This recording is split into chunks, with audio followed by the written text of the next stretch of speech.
Championship race extends to Japan, with Sergio Perez taking the win from the two Ferraris. G'day, my name is Campy, and welcome to another episode of Lakeside Drive's F1 podcast. In this episode, we review the Singapore Grand Prix. And I am joined this fine Monday afternoon by my main man, Zeke. Fan. How are you, mate? I'm good, thank you, my main man. We've got an HR problem at the moment. We've got no people. Tommy T's run away to Adelaide. James is escapading around Australia somewhere. He got back from the UK, and me and Zeke rocked up to do a podcast this afternoon, and I'm the only one here. So thank you for being here, man. And this will be a very, very interesting podcast. I'm not sure how you listeners will go 45 minutes of just me talking, but yeah. How do you think we'll go, Zeke? I mean, I think the power of editing will guide us home. And you know what I think? We both know how this works. Yeah. We read the notes. Yeah, I know. And then we upload it. We'll figure it out. Are you, just off top, are you a Formula One man yourself, or are you just like listening to me and James take the piss out of each other, and Tommy? Like is a strong word. But yes, that one. No, you don't. No, not a Formula One man, but I like the games. The games. Good to hear. Yeah. Give yourself a shout out. You're a great muso, mate. Just while we're here, for the 2,000 people that maybe listen, give yourself a shout out. Zeke's probably the most competent muso I've ever met. I've played some shows with him. Done lots of shows, actually, which has been rad. Yeah, quite a lot. No, thank you. Yeah, listen, James gives me a shout out most episodes, but I do all of the music for this show. Yes. And a bunch of other things, and that's my usual bag. I very much enjoyed the NordVPN background tunes. That was a good one. Very, very Chili Peppers of you. Yeah. The Superstition vibes in there too. Oh yeah. That was good. Yeah, no, that one was originally going to be a theme for the show, and then didn't make the cut. Excellent. So it got tucked away in a little back folder there, and we've brought it back now. Well, check out Big Creature on Spotify and all the usual music places. The musical genius, which is Mr. Fan and Mr. Michael Best, and a drummer, I can't remember his name, he's little with blonde hair, but it is excellent. Anyway, we will get cracking into the topic of Formula One now. We're here to review the Singapore Grand Prix, but before we get there, just want to talk about a couple of things. The cost cap blowout that has allegedly happened last year. Some rumours started circulating in some German and Italian press last week that the FIA review came out on all the documents and basically insinuated that that Red Bull had blown the $150 million cost cap, and that has some ramifications. Now, look, this is just bullshit. All right, it's rubbish. We all know Ferrari are cheating. Every year, it's just what they do to get ahead. But this is just rumour and innuendo and crap. I don't think they blew the cost caps out. There may be some technical definitions that weren't fully defined that come under the cost cap, but look, this is just all smoke and trying to draw attention away from Red Bull and the dominance that they had this year. So, look, I don't think anything will happen with this. The FIA is supposed to bring out some paperwork this Wednesday. Supposed to come out originally in March after all the teams submitted their paperwork, and it's been pushed back for the third time now. It's supposed to come out this Wednesday, which will get us all the clarification we need, and I guarantee you this is just made up gibberish from the Italian and German media. So I don't think we'll spend too much time on that. Won't worry about it. It will not impact last year's World Championship, and if they do anything, they'll slap them on the wrist. So we'll move on from last year's debacle of a championship and money, and we'll get on to something else. So what else have we got? Driver market, Alpine. Now, there's a reason why Alpine are not seriously considering Daniel Ricciardo this year, and it's because of my old mate Jacques Villeneuve, the dickhead. I have recently been made aware that Jacques Villeneuve tested one of the last year's Alpine this week, And he would be the reason behind closed doors that Alpine are not listening, that are not seriously considering Daniel Ricciardo. He's been very critical of him in the last couple of weeks. I think I made some comments about him possibly doing something to himself in '96 before he won the World Championship, which got edited out of the podcast, might I add. But that is the reason why Danny Rick's not been seriously considered at Alpine, in my opinion, because, it's just... That's how it is. So it's a shame. Danny Rick will go somewhere next year. It's probably the longer it goes out, more likely he's going to be a test driver for either the Red Bull or Mercedes. Sit a year out, get back on the grid. Can happen in this day and age. So, yeah, that's where we're at. What else have we got there, Zeke? We've got a race start and end debacle. Yeah. Before we go there, I might hand out some podcast penalties. Listen, you're running the ship today. Get the penalty book out. Let us know. Penalty book. I'll give myself a penalty for not doing my own podcast on Sundays 2 weeks in a row. Look, unfortunately, again today, we've got an HR issue where we've got no people to do it. And it's, it's hard. It's easy to sit here with a man in front of you and we can have a conversation somewhat, but at home by myself, recording 20 minutes is... just general tripe in itself, so I'll give myself my own podcast penalty for that, but it will be back. We need to get a clear, defined, whatever you call it, for that podcast, because we're not sure what it wants to be at the moment. We need a plan. Other than just winging it and talking about races. There's too many off weeks where we just talk about the same thing, so ideas, please, people. Anyway, so race start and debacle last night. Debacle at the end. So let's paint the picture. Rained very heavily in Singapore last night. Not the safest place for a Grand Prix to be run in the wet on a track in Asia that's a street circuit. We've seen some of the things that have happened previously off start lines. Now, my problem is when it was race start time at our 11 p.m. slot in Australia, there was no rain on the track. It had stopped raining. Yes, the conditions were slippery, but they still decided to hold the race off an hour. Now, I just think, why an hour? It's already stopped raining. The track is getting better minute by minute, although that minute by minute's not great. We have a window of time to get this Grand Prix done in, which we didn't finish last night, albeit by 2 laps. But for me, we're way too safety conscious in this sport. And I understand why we're safety conscious, but at the end of the day, common sense should prevail. If it's not raining when the race time started, start your procedure as soon as you can, not expand it by an hour and not get onto it. Now, the end of the race is a debacle too.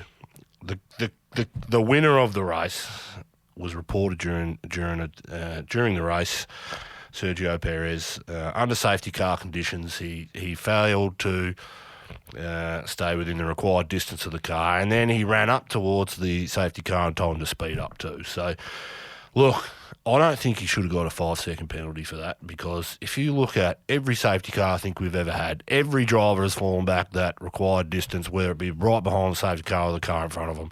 On a track like this where it's wet and you're trying to dry tyres and you're trying to keep temperature in tyres to get them into that optimum window, you've got a safety car that's slow compared to F1 cars at the best of times, especially on a street circuit where there's 23 corners and it's probably one of the lowest speed tracks on the grid for the year. It should never be penalised because it's never penalised, So anyway, they decided to penalise him after the race. But they should have done that during the race, because the issue is that he only got a 5-second penalty, but if that 5-second penalty had been handed down during the race, it would have changed the way that Charles Leclerc, driving in second, would have attacked the last 15, 20 laps of the race. And the last 20 minutes of that race. After a safety car, we had 20 minutes till the end, and he may have held on. He may have gained that that 2 seconds that he needed at the end. It was a 7-second gap at the flag stop. So I don't like it. I think the stewards and the Grand Prix officials got it wrong at every stage this weekend. We had virtual safety cars when we should have had safety cars. We had safety cars probably when we should have had virtuals. Every stage they got it wrong. This is a spectacle of a track, and good on the fans for sticking around in the thundering wet for a couple of hours before they got to see the cars on track. But I just think we got it wrong, and it's not a good look for the sport when we get these things wrong. So, do you feel like this is another example where the bureaucracy and the paper pushing of the sport is very negatively impacting races, like in the moment? Yeah. We need clear direction.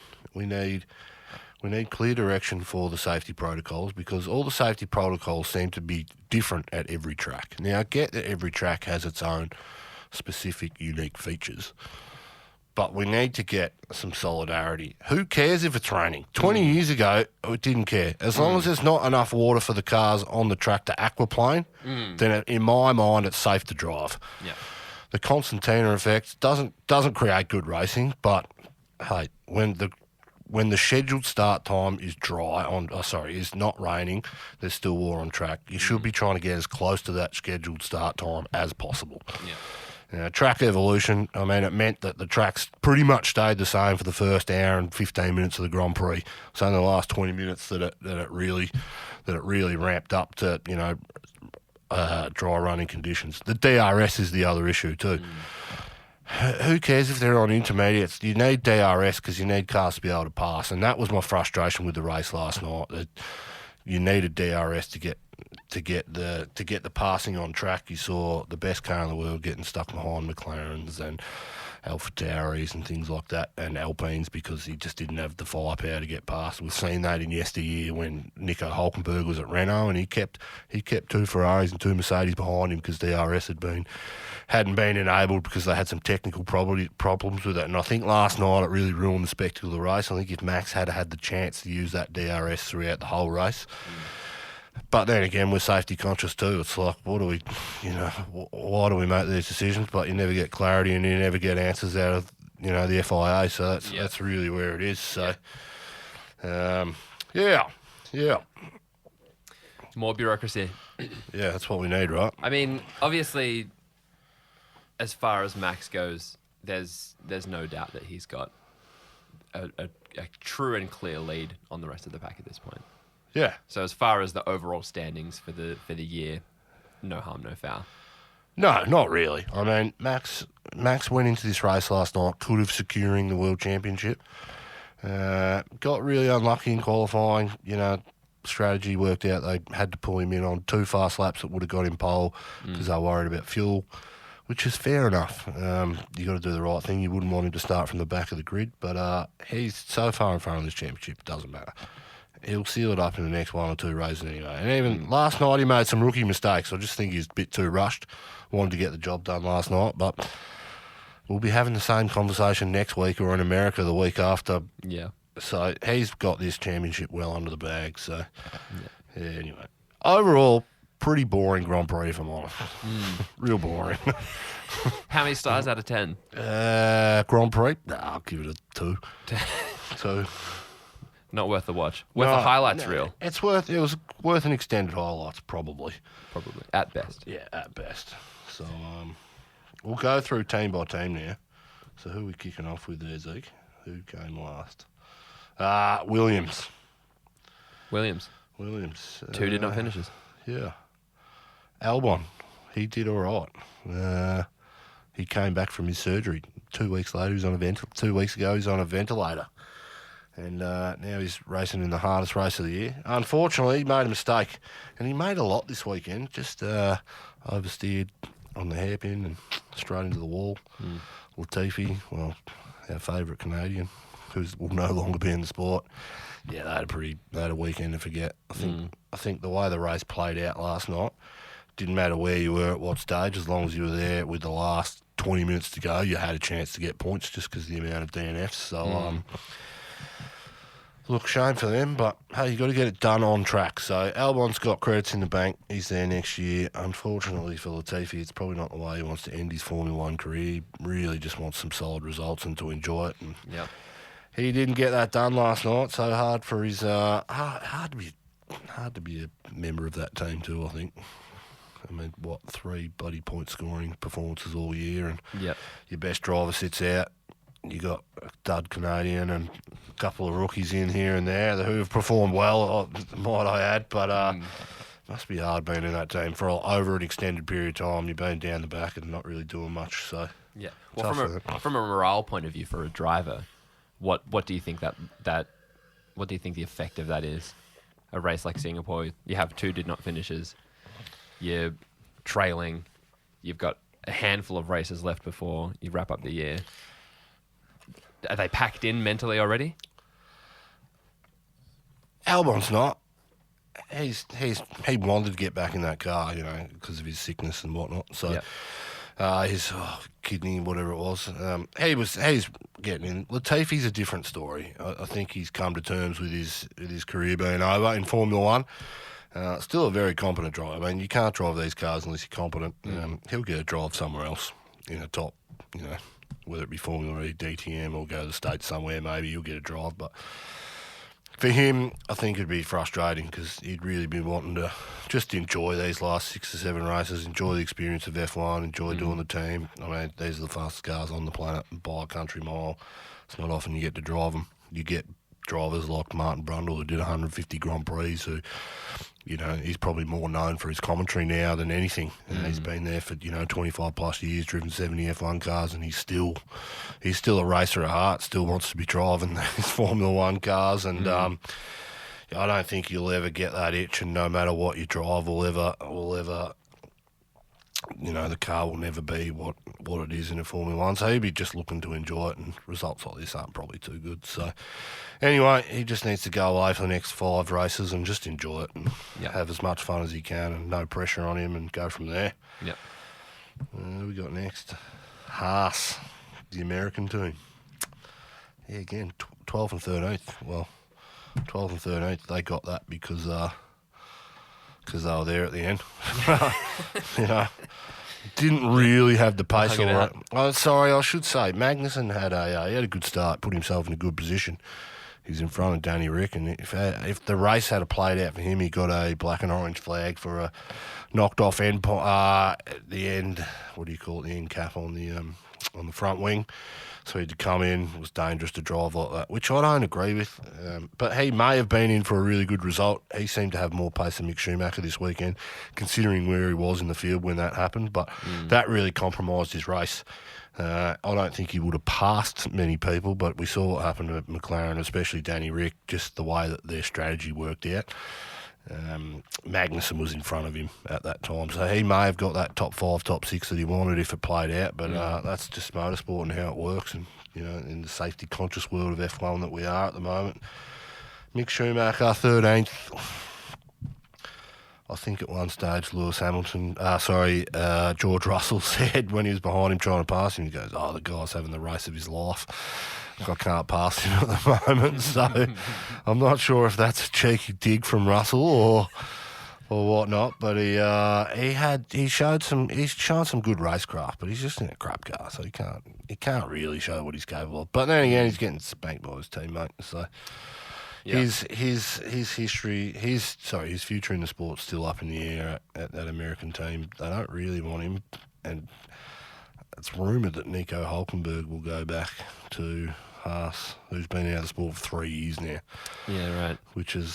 That puts you in a tenuous position. Yeah. As like one of the greatest known drivers of all time. The son of, Right. Big expectations on some of these kids, but you look at like a Bruno Senna, who's the son of Ayrton. Came into the sport, had a couple of years, but didn't really get the job done. Lots of money, lots of financial backing coming out of South America, but yeah, it just doesn't work out sometimes. I mean, sometimes the kids go on to do great things, and it's generational. You get 3 generations of people in some sports, and we've got that in AFL as well.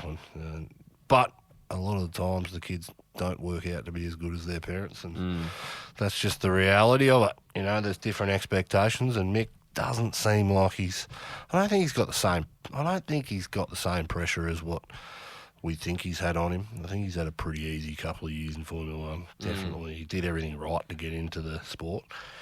But anyway, hopefully someone takes a punt on him next year, because I think he probably deserves his spot more than what we give him credit for. So, moving on from that, Alfa Romeo. Yes, Mr. Bottas, just finished outside the points. He got really unlucky, actually. He lost about, I think it was three positions when he decided to pit early, and people like Danny Rick got in front of him, and he wasn't able to jump the Vettel and Stroll train that he was in, and he finished 11th, just out of the points. He would be frustrated. But it was one of those races where they didn't really have the pace either. They can't attack, even with DRS, couldn't get out of that. As for Guan Yu Zhou, he had did he crash or did his engine blow? Can't remember. No, he crashed. That's right. He had a tangle with someone and broke the front right steering column, and that brought out one of our safety cars, which probably should have been a virtual safety car. So he's all right. He had his contract renewed this week for next year, which is great for him. And a bit good for that Chinese market in the sport too. I'm not sure that it would have been a shame for him not to be able to race a home Grand Prix. But for what we hear, China will be back on the calendar next year, and I think we'll get to see what that guy's worth actually is when it comes to that market when he's over there. I think everything will be Guan Yu Zhou, China this, China that, and it'll be massive for him. It is probably outside of the new markets that we got in the States and, a lot of the younger generation because of Drive to Survive. Someone like Zhou in China, I think we'll get a real understanding of how big that Chinese market really is, and how important that the people at the top see that race is. So what do we got next? Mercedes. What could have been for that team? Hamilton was in a really solid position, but even the best make mistakes, and he is the best. Not on the grid at the moment, but over his career, he is the best. He made mistakes. He was right. He was all to play for him. If he had got it right, he would have been on a podium, I think. But that's what happens. We saw at the end, he still couldn't pass. Who was he behind? He was behind, I think, Stroll and Vettel.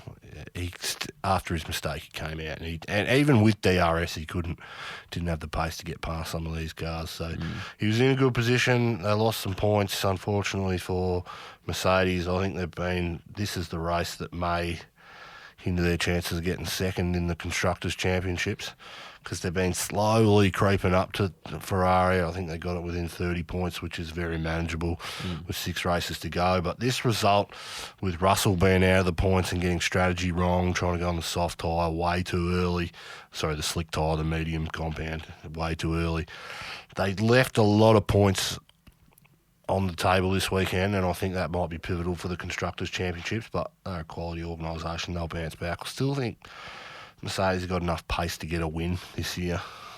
They really should have won Zandvoort, the Dutch Grand Prix, but safety cars didn't play out their way, and it's a shame for them. That'd be a weekend they're just going to go away and just put in the box and go, what can we learn from this? I think the team probably did really well to get the car with the pace it had, but unfortunately, when your drivers make mistakes and you, like Hamilton, in 4th place, really pushing for a podium, it's tough. You can't recover from that. So that's they're cracking. They'll be right back in it next year at the front. So I don't think we need to worry too much about them, but it may have some ramifications for the constructors. Next up, AlphaTauri. Yeah, Tsunoda had a DNF, crashed. He was pretty angry with himself too. Bit of a carbon copy of the result of Lewis Hamilton's crash, really. Overcommitted to it. Sorry, he didn't overcommit to a corner. He did overcommit, didn't he? But he passed that point of no return where he couldn't make the corner and he couldn't get the car turned to the right to go into the runoff area either. So he just went straight into a wall. Just got on that wet concrete off the dry line and straight in. He was really angry at himself. He showed some good pace at times. He was up in that 7th and 8th position above the Aston Martins, and he was on for points. And shame for him. He was pissed. He has been given the green light for next year. His teammate was still not sure what happened to them. The more and the longer this goes on, I think Gasly goes to Alpine. Just makes sense. So that means Yuki Tsunoda next year will be leading a team depending on what way AlphaTauri goes. And 3rd year in F1, the pressure and the experience that the pressure that he will feel probably, I would suggest, doesn't make up for his experience at the moment. Like they're not on par. And for him to lead a Formula One team, being the number one driver, will be tough for him. But you can see that he's got the right attitude. And the reason he was pissed last night is because he knows next year he's going to have to step up. And these next 6 weeks are probably a real proving ground for him. Not that he hasn't got the results to be there next year, because he deserves to be, but he's hard on himself because he wants to, get those top of the line results, move up the grid. So, and he's in prime position. The sister team is the best car probably we've ever seen in Formula One, with Max driving, and he wants the shot at that drive at some stage. And if he can prove himself now, but he's still young, give him a bit. But he was frustrated, and I like a bit of that. I like that. I like the emotion that he showed afterwards, kicking and screaming and throwing things around on track, and didn't go as far to throw his $2 million steering wheel or anything like that. But the headrest he took a bit of anger out on, which I like. He's clearly got some parenting skills. Show some spirit. Yeah, he showed some parenting skills, like of Daniel Kvyat just kicking shit.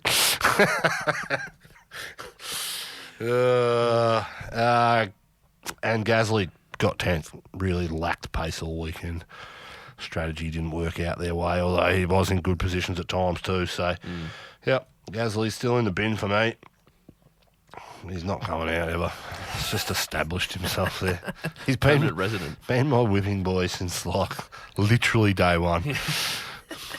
The first podcast, which doesn't exist anymore, it's been deleted into the data ether somewhere. Yeah. The first time James mentioned his name, I was like, don't rate him. Don't rate him. So he's there. And anyway, Aston Martin coming up next. What do you think of Aston Martin, Zeke? Listen, as far as luxury cars go, when I think of luxury, I think of James Bond driving every iteration of Aston Martin. DB5? No, to make it DB5. I feel like they had a car at one point that was like, not the Vanquish. Aston Martin Vanquish. Yeah, it's a V12. It's a hot car. It is. If I had cash, I'd get one, I'm impressed, mate. I'm impressed. There's some of it up there. Not a lot. Threw him in the deep end. Well, Vettel and Stroll. Well, Stroll got lucky, got past his teammate during the pit stop phase. And a good result for them, 6 and 8. They got it right. They really did get strategy right. They lost a couple of positions to our boy Danny Rick, which is exceptional. Exceptional drive from him. But they'd be happy as an organisation. I'm not sure where they sit in the constructors, but what more can you say? Vettel, he's retiring, one of the greats of our sport, 4-time world champion. He's just enjoying his racing. He's clearly faster than Stroll, but on a track like this where you can't do much, it's just the reality of how it played out last night. But for the organisation as a team, very, very, very good. Yep. There's currently 7th in the constructors, by the way. Are they? Good. Yeah, under Alpha and Alpine. Good. I'm impressed. Zeke's reading some notes. That's a quick Google. Quick Google. Quick Google on that one. Next up, we have Mclaren. Now, look, we're the biggest biased Danny Rick podcast on the planet. What are your thoughts about just knowing what we've said and hearing our discussions over the last 3 months, Zeke? What do you think about our boy, DR? I think if there was going to be a boy for us, it would be Danny Rick. It's only right that it's Danny Rick for several reasons. One, you can give him an Australian nickname, which involves a double abbreviation of both names. Typical Aussies, right? Typical Aussies. Tommy T, great example of the double abbreviation. Yeah. You've got the single, but you've had it brought down to the surname being abbreviated, which is its own kind of thing. It's its own thing. Yeah. But getting Danny Rick is like, only an Australian could pull that off. Daniel Ricciardo. Yeah, Ricciardo, yeah. It's not even a really it's not a typical Australian name. No. But we've made it our own. That's good. I like that critique. Thank you. Speaking of other abbreviations that our international listeners might not get, what does Arvo mean? Well, international listeners, if you're not familiar with the concept of an Arvo, that is the afternoon. And somewhere along the way, someone said, you know what? Afternoon is 3 syllables, and that's 1 syllable too many. How can I rearrange this word entirely? And Arvo was born. Yeah. See this Arvo. It's awesome, isn't it? It's great. And it's because we're lazy. We're so lazy, which is why when you say see ya this Arvo, it's see ya is one word. See ya. And the Savo is one word as well. Yeah, and you could add, going for like afternoon brekkie. Yes. Arvo brekkie or Brian. Arvo brekkie, yeah. Arvo brekkie, it's like, people are like, what? What's brekkie? Yeah, yeah. No, listen, if you're international and you have to listen to Australians talk, I feel sorry for you. No one should have to do that. Very good, very good. Anyway, Danny Rick and McLaren, great race from P16 on the grid up to 5th. Yep. Which is excellent. I'm a bit pissed off because he came back after the safety car with 20 minutes to go. He went on to the soft tyres, got really aggressive, got his gap down to Norris to about half a second, and he was in DRS range, and he was going to take on Norris and pass him, hopefully have a crack at Sainz, who was in 3rd place to get, and ultimately got a penalty. But the team orders said no, which is just... Oh, jeez, I was fuming. But then he decided to drop back 30 seconds. And I don't think that was anything other than they were just managing tyres. They were managing the gap behind him. And they were trying to protect Norris from the Verstappen train that was coming from the rear. So the bigger that gap, the better for Norris. But anyway, that 30 seconds in the last 20 minutes was not indicative of the pace that Danny Rick had. They were just managing the situation as best for Norris. But good points haul for them. 22 points from this weekend, which puts them back in front of Alpine, which is... I didn't see that happening. I thought they would be absolutely shit-ass this weekend. And from all accounts, on Friday, they were Q3, they were terrible. And just Danny Rick finished 3/10 behind his teammate in Q1, and which meant Danny Rick got knocked out. Norris went through, but Danny Rick got held up. He did get held up. It was confirmed by the yellow safety flag at the end of his lap, hence why he lost the 4/10 advantage that he had. So that is frustrating for him, but the race result was good. I don't think it was a tough race for him because there's not much for him to do, but they nailed strategy last night, which ordered them to jump. Got a bit of luck too. Danny Rick said that after the race, said, hey, very, very lucky. But he said, on merit, we've been working hard and this is the result we got. And it is best result he's had all year. So the only other result that he got was better, which was Melbourne, where he came P6. So anyway, that's good for Danny. Bit of hopes up. Hopefully he can get a podium or a win, really celebrate through the end of the year. But the reality is it's not where the car's at, and it's not real great. But we just need to enjoy him being in the sport. Still happy, still a big smile, and I think he's at peace where his career's at the moment. And this is not the end of his career, so that's good. No. Ferrari. What do you know about Ferrari, Zeke? Fun fact. All right, here's what I know about Ferrari. Very red cars. Good. That's the typical Ferrari is always red. Let's see how many Ferraris I can think of off the top of my head. Ferrari Enzo. Yep. That's a Ferrari car. Named after the founder. Yep. Enzo Ferrari. Is that a V12 or is it a V10? I think it's a 12. It makes sense for it to be a 12. Yeah. It's like the flagship car. Yeah. In a lot of ways, right? Well, nowadays, yeah. Yeah. Yeah. What else we got?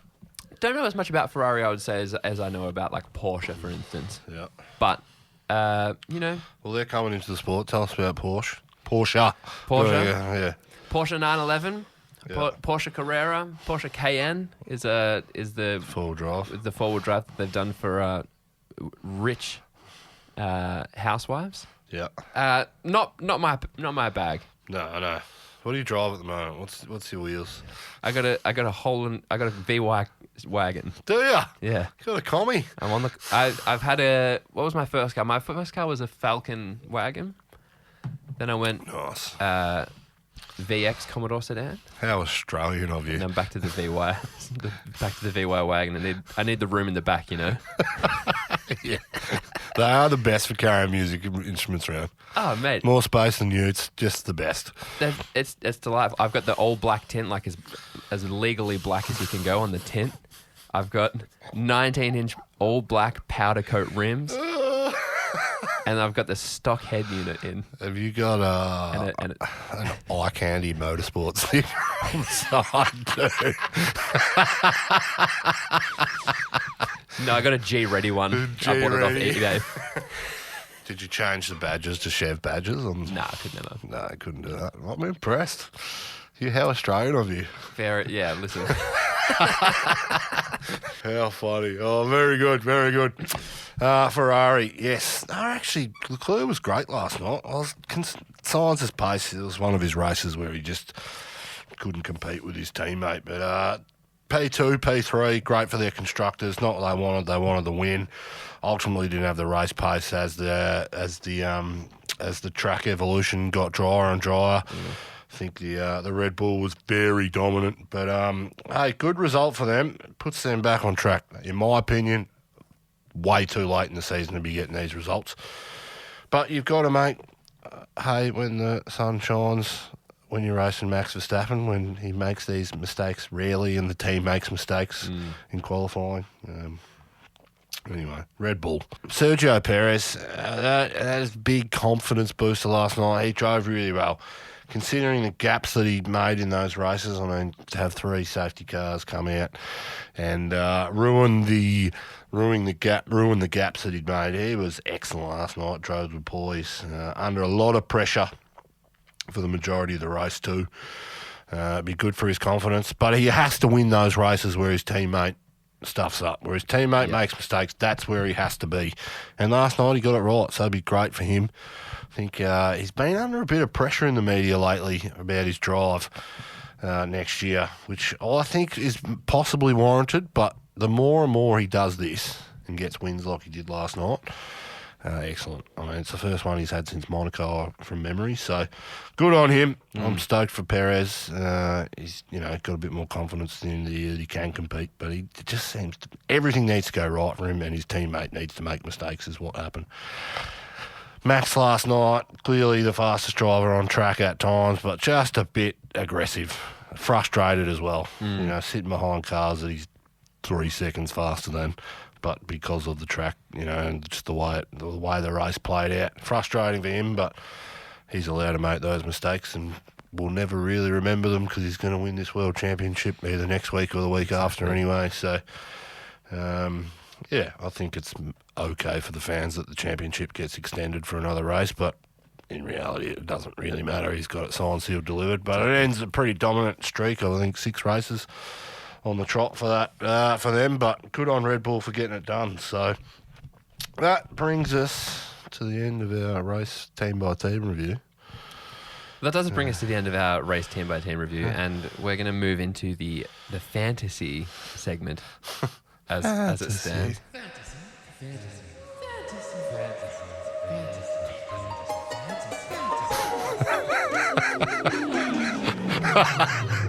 The last one, the second last one's the best.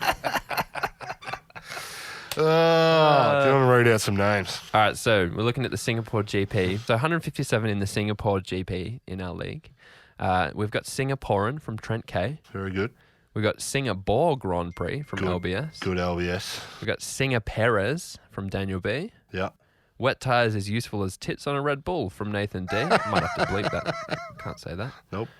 Formerly known as Team 1 from Claire R. Good, Claire, good. In DR tone, Singapore! I don't know what he sounds like, from Kelly W. You were right, Massey, from Denise O. Singer Pre-Porin GP from Ailey H. Singaporean on a Sunday from Catherine L. Singapore Sling from Paul W. Ted's Slippy Sippy Grippy Cup from Alex B. That one's a good tongue twister. Thank you, Alex. Singing in the Pouring Rain from Steen N. That's a classic. Very good. Safety Cars, Sweating and Singaporean from Jane W. Good, Jane. Good. Very good, Jane. Good, thank you. Good contributor right there. We got the top 3 in the race. First is Team 1, Adam T. from Australia. He's got 259 points. Come on, Adzi. That's how you shorten Adam. Adzi. That's correct. Yeah. Adzi. Same amount of syllables, but it is shorter. Yeah, Adzi, mate. Yeah. Get a name. That would be good. Cheers. Yeah. And then equal first is The Sun Will Come Out Ricardo from Hillary W. in the USA with 259 points also. Hillary, you're a star. You are an absolute star. That is a good one. White Wall Wheels of Despair. Yes, very good, Robert F. Very good. You were third on 256. Jeez, where did you lose those 3 points? Must have been a turbo driver or something. Or one of the drivers that came in, like Danny Rick had like 10 passes. So excellent. Very good. Well, very tight. Very tight this week. Very tight. Well, that's it for this week. I'm sorry for the bore fest, which was mine. Do you know how hard it is to like try and be funny and witty without like someone else in the room? It's still... Yeah, stare at my blank face the whole time, being like, No, it's not you. It's like, jeez, I just get sick of the sound of my own voice. But I hope you didn't. I hope you got through. So if you got through this whole podcast, thank you very much. That's it for this week. Don't forget, you can jump on, support the show by either subscribing to our YouTube channel, grabbing some merch, jumping onto our Patreon via the link in our bio. As I will say, Patreons, you guys are rad. Legends. Thank you very much for the money you're sparing to put into this. We'll never put anything behind a paywall, and we just do this for fun. It's a great hobby, and thank you very much. I promise next week there will be a Campy's Corner. There will be a Freya's Friday practice, whatever it is, and we actually will have some people in the studio to do this with, our usual guests. Anyway, thank you very much, and we'll see you Friday with Freya.